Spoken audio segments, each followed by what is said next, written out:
자, 한번 따라서 하실까요? 성숙은 자기 자신을 아는 것입니다. 소크라테스가 남긴 유명한 말이 있죠. 뭐예요? 너 자신을 알라. 네, 헬라어로 그노시 세아오톤이라고 하는데요. 네, 여러분들이 아마 아시겠지만 사실 이 말은 소크라테스가 처음 한 말이 아닙니다. 소크라테스 이전에 그리스 델피라는 곳에 가면 아폴론 신전이 있는데요. 그 신전의 턱하니 이게 소크라테스 이전에 이미 새겨져 있었어요. 그리고 더 거슬러 올라가면 고대 이집트의 룩소르 신전이라고 있는데 그 입구에도 너 자신을 알라 새겨져 있었다고 합니다. 이것을 보면 옛날부터 사람들은 나는 누구인가? 사람이란 무엇인가? 이 질문을 하면서 살았구나라는 것을 알게 됩니다. 여러분들은 나는 누구인가? 여러분 자신에 대해서 얼마나 알고 계십니까? 우리 안 믿는 사람들도 다 아는 유명한 복음성가가 있어요. 당신은 그다음 뭐예요? 사랑받기 위해, 그래서 나는 사랑받기 위해 이 세상에 태어났다. 교회에서 또 자주 듣는 말이 당신은 참 존귀한 분입니다. 나는 존귀한 사람이구나. 당신은 하나님의 최고의 작품입니다. 나는 최고의 작품이구나. 여러분 다 맞는 말입니다. 하나님은 유일하게 사람만 하나님의 형상으로 지으셨고요. 영적인 존재로 지으셨고요. 만물을 다스리는 만물의 영장으로 지으셨어요. 여기까지 들으시면 참 사람이 어마어마한 존재구나. 사람이 대단한 존재구나. 위대한 존재구나. 내가 그만큼 대단한 사람이구나. 이렇게 생각할 수 있어요. 하지만 우리가 기억해야 될 것, 그렇다 하더라도 사람이 하나님은 아닙니다. 사람이 아무리 존귀해도 사람이 창조주와 같을 수는 없습니다. 게다가 이 사람이 에덴 동산에서 죄가 들어와서 타락하여 죄에 오염됐어요. 하나님의 형상이 훼손돼 버렸고요. 우리 안에는 죄악된 본성이 있습니다. 그리고 우리는 죽을 수밖에 없는 존재가 되었습니다. 그래서 성경은 인정사정 봐주지 않고 우리 사람이 어떤 존재인가, 내가 누구인가, 그 실체를 적나라하게 고발하는데요. 로마서 3장 23절을 보시면 모든 사람이 뭐를 범했어요? 죄를 범했습니다. 그래서 저도 죄인이고 여러분들 중에도 죄인이고 우리 중에 죄인 아닌 사람이 아무도 없습니다. 한번 따라서 합시다. 나는 죄인입니다. 뿐만 아니죠. 에베소서 4장 18절에 보면 우리의 총명이 어두워졌어요. 그리고 우리는 무지한 존재들입니다. 여러분 우리가 기억해야 될 게 사람은 무지합니다. 아무리 박학다식한 사람이 있고 박사학위를 몇 개를 갖고 있고 이런 사람이 있다 할지라도 세상에 이루 헤아릴 수 없는, 가늠할 수 없는 그 많은 지식 중에 지극히 모래알 같은 일부분만 알 뿐이에요. 그럼에도 불구하고 그 어줍지 않은 지식을 가지고 다른 사람들 앞에 큰 소리치고 아는 척하고 똑똑하다고 자랑하고, 여러분 사람은 기본적으로 무지한 존재입니다. 자, 저를 한번 따라서 합시다. 나는 무지합니다.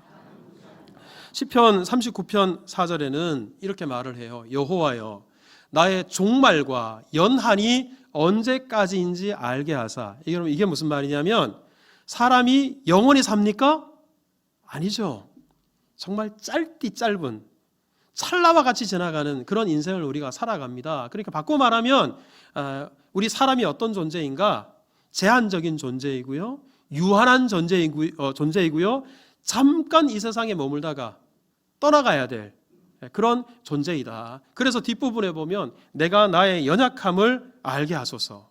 사람이 유한하다는 거예요. 내일 아침에 일어나서 코끝에 호흡이 멈춰질 수도 있고 계속될 수 있어요. 이것을 아무도 알 수 없습니다. 이렇게 사람은 연약하기 때문에 늘 넘어지고 실수하고 부족함 투성입니다. 그래서 시편 103편 14절에 보면 시인이 사람을 딱 한 글자로, 우리 딱 한 단어로 이야기를 했어요. 자, 한번 따라서 해보세요. 사람은 먼지일 뿐입니다. 사람이 뭐라고요? 먼지라고. 티끌에 불과하다고. 그만큼 우리 사람이 부족하고 그리고 연약하고 하찮은 존재, 보잘것없는 존재라고 우리 성경은 적나라하게 말씀합니다. 때문에 어떤 사람이 성숙한 믿음의 소유자인가? 내가 얼마나 죄인인지, 그리고 내가 얼마나 무지한지, 내가 얼마나 유한한지, 내가 얼마나 연약한지, 그리고 내가 얼마나 무가치한지, 이것을 아는 사람, 그 사람이 성숙한 사람입니다. 그래서 하나님 의지할 것밖에 없음을 알고 하나님 앞에 엎드리는 사람, 그 사람이 하나님께서 보실 때 성숙한 믿음의 소유자입니다. 성령께서 우리 모두에게 이런 믿음, 다른 것보다도 나 자신을 알 수 있는 진정한 지혜를 허락하시기를 주님의 이름으로 축복합니다. 여러분, 오늘 우리 본문에 두 가지 질문이 나와요. 이 질문도 같은 맥락인데요. 자, 우리 12절을 한번 보시면 보세요. 너는 누구이기에? 이렇게 말씀해요. 너 누구냐? 이 말인데, 이 말을 간단하게 말하면 너 도대체 얼마나 대단한 사람이길래? 이 말이에요. 자, 우리 14절에도 질문이 하나 나오는데요. 너희 생명이 무엇이냐? 너는 도대체 얼마나 오래 살길래? 이 말이에요. 여러분, 이 두 가지 질문, 이 질문 바꿔 말하면 너는 사람일 뿐이다, 인생일 뿐이다, 너는 하나님이야 결코 아니다. 간단한 메시지예요. 오늘 제가 여러 말을 길게 하겠지만 이 중에 다 잊어버리셔도, 자, 따라서 합시다. 나는 사람입니다. 우리는 하나님이 아닙니다. 이것만 기억하시면 돼요. 아직 돌아가셔도 그러면 안 되고, 자, 그러면 우리 오늘 우리가 사람이기 때문에, 하나님이 아니기 때문에 꼭 기억해야 될 것, 자기 인식 두 가지가 오늘 본문에 나오는데, 우리 먼저 첫 번째 자세를 한번 따라서 합시다. 나는 재판관이 아닙니다. 자, 우리 11절을 같이 읽을까요? 시작. 형제들아, 서로 비방하지 말라. 형제를 비방하는 자나 형제를 판단하는 자는 곧 율법을 비방하고 율법을 판단하는 것이라. 내가 만일 율법을 판단하면 율법의 준행자가 아니요 재판관이로다. 이러면 11절의 핵심은 간단해요. 맨 앞에 보면 비방하지 말아라, 험담하지 말아라, 흉보지 말아라 라는 겁니다. 여러분, 우리 사회에 참 심각한 문제 중에 하나가 근거 없이 남을 인신공격하고 허위 사실을 유포해서 우리 다른 사람을 깎아내리는 일입니다. 여러분, 이것 때문에 그 당사자는 우울증을 비롯해서 온갖 스트레스, 그리고 정신질환까지 앓고요, 정상적인 생활을 할 수 없는 지경에 이르게 됩니다. 여러분, 사이버 레커라고 들어보셨죠? 여러분, 이게 무슨 말이냐면, 레커 차가 교통사고가 나면 어떻게 알았는지 제일 먼저 난폭 운전을 해서 다가와 가지고요, 남의 사고를 이용해서 돈벌이 하는 그런 사설 군한차를 가리키는데, 사이버 레커도 마찬가지예요. 타인이 어떤 불행을 겪고 사고가 나고 어떤 실수, 부족한 거, 잘못, 이런 것들이 있을 때 이걸 누구보다 먼저 알고 들춰내고 이슈화시킵니다. 그리고 그것을 이용해서 돈벌이를 합니다. 이걸 사이버 레커라고 하는데, 여러분, 이러기 위해서 사람들로부터 관심을 받아야 되잖아요. 좀 더 자극적이고 좀 더 충격적인 그런 내용으로 젊은이들은 어그로를 끈다고 하는데, 이걸 끌어야 돼요. 그러다 보니까 어떤 사건에 대해서 있는 그대로 이야기하지 않고 조작하고 덧붙이고 굳이 말하지 않아도 될 사실까지 다 유포하고 과격하게 묘사하고 그런 영상을 올립니다. 자기는 조회수가 올라가니까 돈을 벌지 모릅니다만, 그 당사자는 그것 때문에 일상적인 생활을 제대로 할 수 없을 만큼 심각한 고통을 느끼는 겁니다. 네, 여러분, 이런 것들도 문제지만 우리 신앙생활을 하고 있는 사람들이니까 오늘 본문 11절을 보면 세상뿐만 아니라 교회 안에서도 보세요. 3번이나 반복돼요. 형제들아, 형제를. 이게 무슨 말이냐면, 마치 이 세상에 사이버 레커들처럼 교회 안에도 사이버 레커들이 있다는 거예요. 그러니까 형제들끼리, 같은 교우들끼리, 같은 그리스도인끼리 서로 비방하고 험담하고 깎아내리고 욕하고, 이런 일들이 교회 안에 버젓이 일어나고 있다라는 이야기입니다.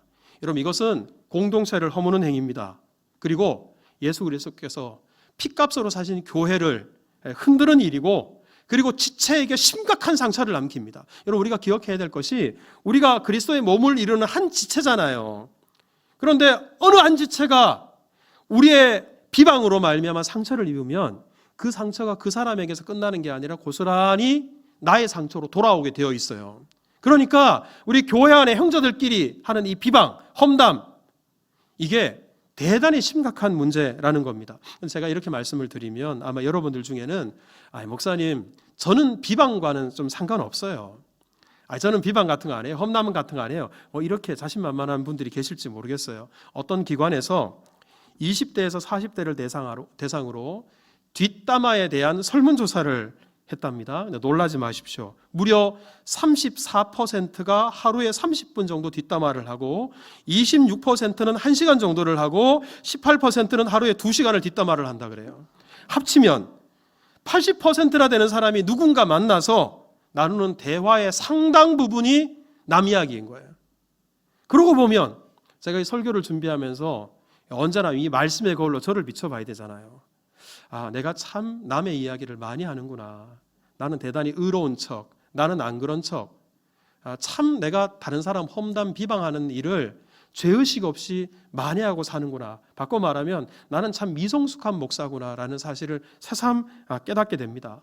여러분들 중에도 시어머니는 며느리 뒷담화를 하고 아내는 남편 뒷담화를 하고 직원들은 사장은 직원들, 교회로 예를 들면 교육자는 성도는 교육자 뒷담화를 하고 성도들끼리 서로 뒷담화하고 교육자들끼리도요, 담임 목사들끼리 모이면 부목사 뒷담화해요. 부목사들끼리 모이면 담임 목사 뒷담화해요. 여러분, 이런 일들이 같은 지체끼리, 형제 안에 성도들끼리 난무하다라는 겁니다. 근데 여러분, 우리가 이렇게 별 죄의식 없이 무심코 내뱉은 이런 비방이 얼마나 나쁜가?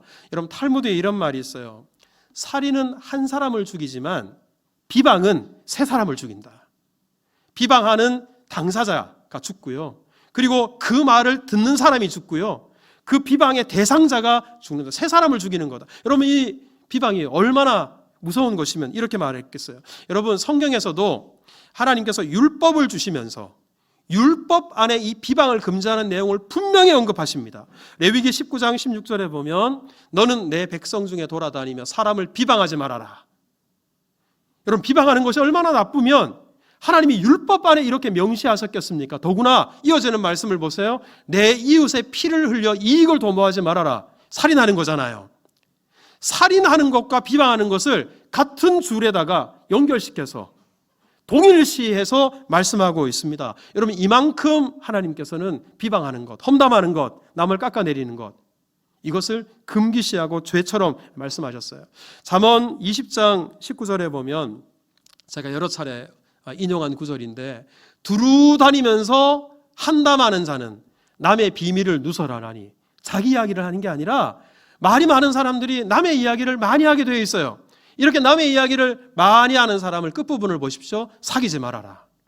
사귀지 말아라. 여러분, 제가 지난번에 말이 달라져야 합니다라는 제목으로 설교를 할 때 우리가 건강한 언어 생활을 하기 위해서는 듣는 말을 주의해야 된다. 말을 가려가며 들어야 된다 그랬잖아요. 말을 가려가며 들을 때 늘 부정적인 말을 하는 사람, 뭐 하는 사람이 있는데 그 중에서 우리가 첫 번째로 가려야 될 사람, 남 비방하는 걸 좋아하는 사람, 험담하기 좋아하는 사람, 욕하고 깎아내리기 좋아하는 사람, 이 사람을 멀리해야 됩니다. 그렇다 그래서 당장 누구 비방하면 우리 이제 절교합시다 이러지 마시고, 우리가 만나는 사람마다 그 사람이 계속 나한테 비방하는 이야기를 중단하지 않고 계속 한다는 것은 나에게도 책임이 있어요. 내가 그 말을 들을 때 호응을 해주거든요. 내가 재밌어 하거든요. 관심을 갖거든요. 그러니까 상대방이 계속 이 사람이 좋아하는구나, 계속 그 말을 하는 거예요. 그러니까 당장 우리 절교합시다. 우리 앞으로 만나지 맙시다. 나 당신처럼 비방하는 사람 싫어요. 여러분, 이렇게까지 인간관계를 하루아침에 딱 잘라버릴 수는 없잖아요. 그런 말을 하는 사람이 있으면 대꾸하지 마십시오. 그리고 반응하지 마십시오.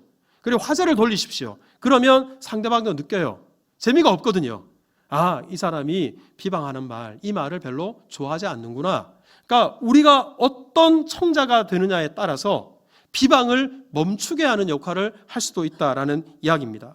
네, 여러분, 남 이야기를 잘하는 사람치고 남 이야기를 아무렇지 않게 술술술 하는 사람치고 성숙한 사람은 드물어요. 자, 그러면 사람들은 왜 이렇게 다른 사람을 비방하는 걸 좋아할까? 어떤 분은 이렇게 말을 하더군요. 비방하는 것만큼, 남 이야기하는 만큼 재미난 일이 없대요. 제가 좀 저속한 표현입니다만, 다른 사람을 씹어 돌릴 때 스트레스가 풀린대요. 혹시나 여러분들 중에도 그런 분들이 계실지 모르겠습니다. 네, 여러분 기억하십시오. 비방이 주는 쾌감은 주님께서 주시는 기쁨이 아닙니다. 마귀가 주는 정욕이에요. 왜냐 그러면 이 비방함을 통해서 나는 기쁠지 모르지만 그것이 분명히 성경에서 죄가 된다고 말씀하셨잖아요. 그리고 그 비방 때문에 누군가가 고통당하잖아요. 그러면 이것은 내가 기쁠지라도 하나님이 주신 진정한 기쁨, 우리가 정말 추구해야 될 기쁨이 아니고요, 마귀가 주는 이 세상의 쾌락, 이 세상의 정욕에 지나지 않는다는 겁니다. 그리고 무엇보다 비방은 자기가 다 안다고 생각하니까 비방하는 겁니다. 여러분, 우리가 어떤 사람의 허물을 알게 됐어요. 그가 실수하는 행동을 봤고요, 그리고 정말 실언하는 것, 잘못 말하는 것을 들었어요. 알게 됐어요. 그럴 때 우리는 이런 표현을 하죠. 이게 말이 돼? 어떻게 그럴 수가 있어? 저러면서 권사야? 집사야? 장로야? 목사야? 나 같으면 고개를 못 들고 다녀. 나 같으면 교회 못 나갈 거야. 이렇게 말을 합니다. 하지만 여러분, 한번 냉정하게 생각해 보십시오. 우리가 비방하는 그 사람에 대해서 알면 얼마나 압니까? 우리가 그 사람의 입장이 되어 봤습니까? 어떤 사람의 잘못과 실수와 허물을 봤다 하더라도 전후 맥락까지 다 알고 있습니까? 여러분, 우리가 알고 있는 것은 지극히 일부분이에요. 그걸 가지고 우리가 마치 다 알고 있는 것처럼 그 사람의 전 존재와 그 사람의 전 인생과 그 사람의 마음속의 성품까지 다 알고 있는 것처럼 우리가 다른 사람을 비방하는 거, 여러분, 이거 하나님께서 보실 때 대단히 교만한 행위예요. 우리가 자주 하는 말이 있잖아요. 목사님, 알고 봤더니요, 그분 그렇게 나쁜 사람이 아니더라고요. 목사님, 알고 봤더니 그럴 만한 사정이 있었더라고요. 그 사람의 입장이 되어 봤더니 이해가 되더라고요. 여러분, 우리가 시간이 지나고 나서 자주 하는 말이잖아요. 하지만 이미 내뱉은 비방들, 이미 쏟아놓은 험담들, 우리가 주워 담을 수 없어요. 그 사람에게는 씻을 수 없는 상처가 되어서 평생 그것을 간직하고 살 수밖에 없을 수 있습니다. 그러니까 여러분, 이 비방이라는 게 얼마나 무서운 겁니까? 여러분, 남을 비방하고 싶은 마음이 들 때마다 오늘 본문을 여러분 꼭 기억하십시오. 여러분, 11절 다시 한번 보시면 끝부분에 우리 하나님께서 이렇게 말씀하십니다. 내가 만일 율법을 판단하면 율법의 준행자가 아니요 재판관이로다. 여러분, 이게 무슨 말인지 아세요? 우리는 말씀에 순종해야 될 사람이지 다른 사람이 말씀에 순종하나 순종하지 않나 이거 판단하는 사람, 이걸 재판하는 사람이 아니다라는 겁니다. 여러분, 재판은 누가 하십니까? 하나님이 하세요. 그런데도 내가 다른 사람을 판단하고 재판하는 거는 내가 누가 되는 거예요? 하나님이 되고자 하는 거예요. 여러분, 죄의 본질이 다른 게 아니에요. 하나님의 위치에 자기가 올라가는 거예요. 하나님이 하시는 일을 죄인에 불과한 보잘것없는 이 무가치한 내가 하나님이 하시는 일을 하려고 하는 것, 여러분, 이게 바로 죄의 본질입니다. 비방이라는 것은 내가 하나님처럼 재판관이 되려고 하는 시도예요. 그러니까 이거 얼마나 무서운 일입니까? 여러분, 12절도 한번 보십시오. 우리 같이 읽겠습니다. 시작. 입법자와 재판관은 한 분이시니 능히 구원하기도 하시며 멸하기도 하시느니라. 너는 누구이기에 이웃을 판단하느냐? 여러분, 이거 맥락을 한번 보십시오. 입법자와 재판하시는 분은 하나님 한 분밖에 없는데 네가 누구이기에 이웃을 판단하느냐? 이거 바꿔 말하면 네가 하나님이냐? 네가 하나님이라도 되냐? 이 말이에요. 여러분, 이거 얼마나 끔찍한 말씀이에요. 여러분, 이것보다 더 심각한 죄, 큰 죄가 또 있겠습니까? 때문에 우리가 다른 사람 말, 뒷담화, 험담 깎아내리고 비방하는 말이 하고 싶어서 입이 건질건질 할 때 그때마다 이 말씀, 내가 하나님 되려고 하는가? 내가 하나님이 되려고 하는가? 에덴 동산에서 벌어졌던 그 죄의 본성이 내 안에 그대로 남아있구나. 여러분, 이 말씀을 떠올리십시오. 그리고 입을 닫으십시오. 여러분, 비방, 우리가 다 연약한 존재인데 저와 여러분 치고 이 세상에 실수 없는 사람이 아무도 없어요. 허물 없는 사람도 없습니다. 차이가 있다면 어떤 사람의 허물은 사람들이 좀 많이 알고 어떤 사람의 허물은 사람들이 좀 적게 아는 차이뿐이에요. 그러니까 여러분, 아무리 인격이 고매해 보이고 그리고 아무리 그 사람이 훌륭한 삶을 살아간다 하더라도 그 사람의 잘못과 허물과 부족함을 우리가 다 모를 뿐이지. 제가 오늘 설교 시작하면서 우리 모든 사람은 다 뭐예요? 죄인입니다. 모를 뿐이에요. 그런 우리가 마치 자기가 완벽한 하나님인 양 다른 사람을 정죄하고 판단하고 비판하고 비방하는 것, 이것은 내가 하나님의 자리에 올라가려고 하는 겁니다. 때문에 여러분 비방하려고 하는 마음이 들 때마다 예수님께서 주신 이 말씀을 우리가 기억해야 될 거예요. 마태복음 7장 2절에 보면 보세요. 너희가 비판하는 그 비판으로 비판을 받을 것이다. 자, 한번 따라서 하겠습니다. 남을 비판하는 것만큼 나도 비판받습니다. 비판할 때마다 내가 지금 비판하는 것만큼 돌아온다. 꼭 기억하십시오. 그 다음 절 3절에 예수님께서 말씀하십니다. 어찌하여 형제의 눈 속에 있는 티는 보고 내 눈 속에 있는 들보는 깨닫지 못하느냐. 우리 한번 따라서 해보세요. 남을 판단하기 전에 자기를 먼저 살피자. 여러분, 이게 바로 비방에 대한 우리의 자세입니다. 여러분, 우리가 남을 비방할 때마다 하는 말이 있죠. 내가 그 사람 다 잘 되라고 이런 말을 하는 거야. 나 그 사람 잘 됐으면 좋겠어. 이러면서 비방을 해요. 험담해요. 그런데 여러분, 비방을 가지고 사람을 변화시키지 못합니다. 다른 사람을 험담하고 깎아내리는 걸 가지고 절대로 사람을 세우지 못합니다. 사람을 변화시키는 것은 사랑입니다. 그래서 사랑은 허다한 허물을 덮는다 그랬어요. 여러분, 허물을 덮어주는 것을 통해서 그 사람이 다시 세워지고 우리 또한 그 허물을 통해서 더욱 예수님의 인격을 닮아가는 겁니다. 우리 내가 재판관이 아니고 내가 하나님이라는 사실을, 하나님이 아니라는 사실을 꼭 기억하고 다시 한번 따라서 합시다. 비방을 멈춥시다. 그런 은혜가 있기를 바랍니다. 자, 두 번째 우리가 자기 자신에 대해서 알아야 될 것이 있어요. 자, 저를 한번 따라서 합시다. 나는 내일 일을 모릅니다. 자, 우리 13절을 같이 한번 읽을까요? 시작. 들으라, 너희 중에 말하기를 우리가 어떤 도시에 가서 거기서 1년을 머물며 장사하여 이익을 보리라 하는 자들아. 자, 여러분, 23절 말씀이 무슨 말이냐면 어떤 사람이 오늘 내일 중에 어떤 큰 도시에 가서 거기서 1년 동안 열심히 장사를 해서 큰 이익을 보겠다, 이렇게 말을 합니다. 네, 여러분, 사실 그냥 이 구절을 그냥 읽으면 아무런 문제가 없어 보입니다. 오히려 대단히 무슨 일을 계획적으로 목적의식을 가지고 목표를 가지고 꿈을 가지고 열심히 사는 사람처럼 느껴집니다. 그런데요, 이 13절 말씀의 의미를 알려면 16절 말씀과 연결해서 읽어야 돼요. 자, 우리 16절 같이 한번 읽어볼까요? 시작. 이제도 너희가 허탄한 자랑을 하니 그러한 자랑은 다 악한 것이라. 여기에서 보면 허탄한 자랑이라고 말합니다.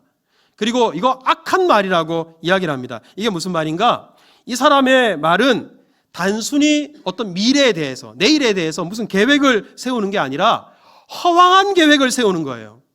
그리고 자기를 자랑하고 과시하려고 허세를 벌이는 것 뿐입니다. 그리고 17절을 보면 더 가관인데요, 17절을 보면 사람이 선을 행할 줄 알고도 행하지 아니하면 죄니라. 이게 무슨 말이냐면 여기서 말하는 선은 하나님의 뜻이거든요. 하나님의 뜻은 아무 관심이 없어요. 오로지 이익을 보리라. 그저 나를 위해서, 나의 뜻을 위해서 돈이 목적이에요. 부유하게 되는 것, 그것이 목적이에요. 이익이 목적이에요. 여러분, 이런 계획들에 대해서 잘못되었다라고 말씀하는 겁니다. 여러분, 이 말씀 이렇게 상상해 볼 수 있어요. 어쩌면 이 사람이 지금 꼭 필요한 일이 있어요. 이 사람이 해야 될 일이 있어요.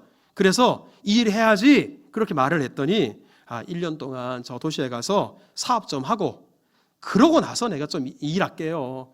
이게 좋은 일이지만 그때 가서 할게요. 이러는 사람이 일 수 있어요. 또 한 가지는 어떤 사람에게 지금 우리 선교비가 좀 필요하다.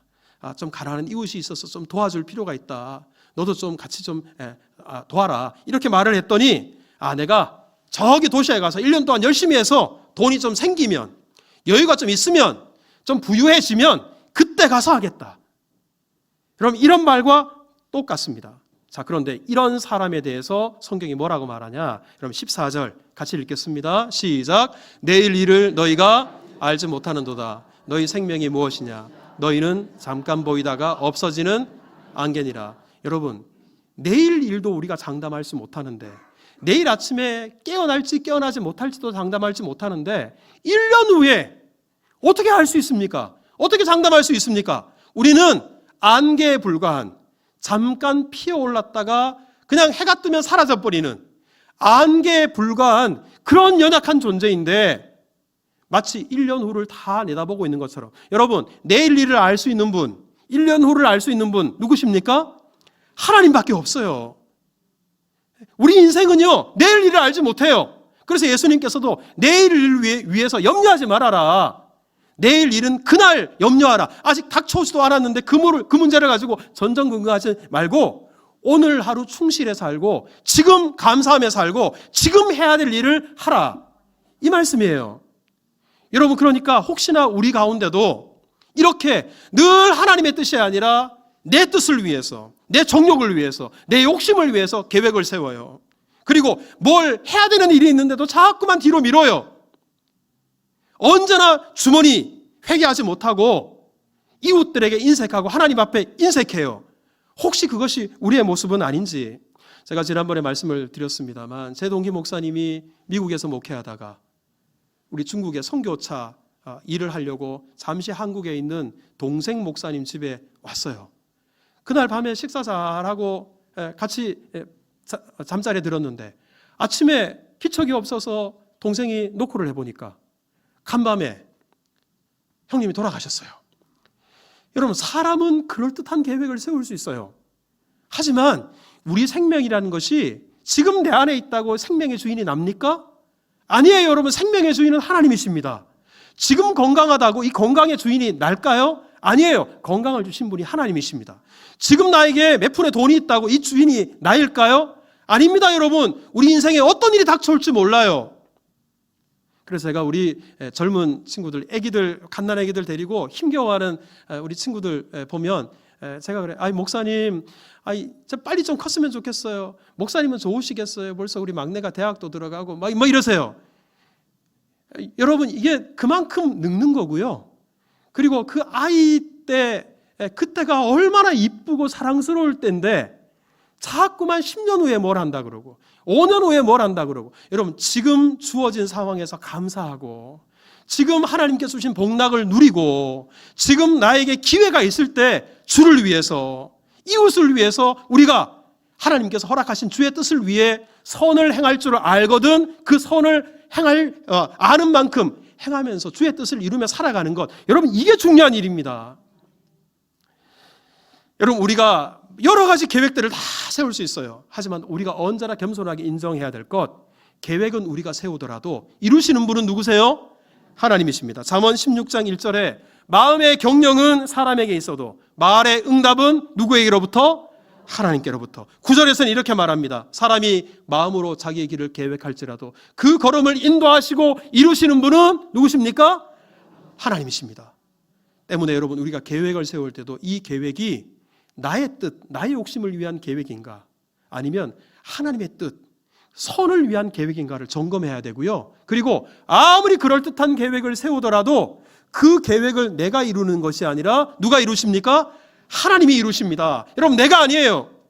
그러기에 우리는 언제나 하나님 앞에 겸손하게 오늘 하루 우리에게 주신 이 삶을 감사히 여기면서 언제나 하나님께 무릎 꿇고 하나님께서 이루시기를 기대하며 살아가는 거예요.